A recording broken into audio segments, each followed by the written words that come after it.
So I know there's no much time for me to talk, but I just take 2 minutes, you know. When I was back there in India, దేవుడు నాకు వాగ్దానం ఇచ్చినప్పుడు నేను ఉన్నతమైన స్థలములలో, ఉన్నతమైన దేశంలో, అన్నిటికంటే రిచ్గా ఉన్న దేశంలో నేను నిన్ను నిలబెడతాను, అక్కడ నా కోసం నేను నిన్ను వాడుకుంటాను అని దేవుడు నాకు చెప్పినప్పుడు I was all preparing for my all visas and all, ఇక్కడ కాలేజ్ చూసుకోవడం అంతా కూడా. కానీ ఒక్కటి నా మనసులో ఉండిపోయింది ఏంటంటే, from the beginning I'm very much what up in church. Mummy prayers and మా ఫ్యామిలీ, మేము ముగ్గురము కూడా చర్చ్లో చాలా ఎక్కువగా ఉండడం వల్ల నాకు ఇక్కడికి వచ్చేటప్పుడు I don't miss my parents much, but I miss my church so much.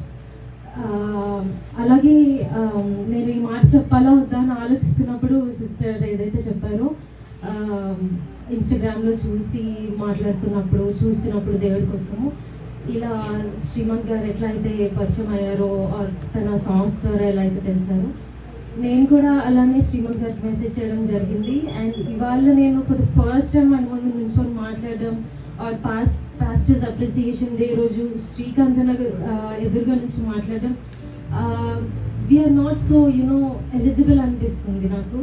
కానీ నేను చాలా చిన్నదాన్ని, మీ ముందు ఇలా నుంచి మాట్లాడడం ఇట్స్ వెరీ యునో ఒకటే మాటలో చెప్పాలి అని అనుకున్నాను. You're very blessed to have you all here. It's not a small thing, you people are very next door. కానీ నేను చాలా దూరం నుంచి వస్తున్నాను అని అంటే నాకు ఒక మాట జ్ఞాపకం వస్తుంది. మా పాస్టర్ గారు చెప్పారు, ప్రార్థన వాక్యము అనేది హృదయంలో నీరు కట్టి ఫలించాలంట, లేకపోతే అది మర్చిపోతాం మనం.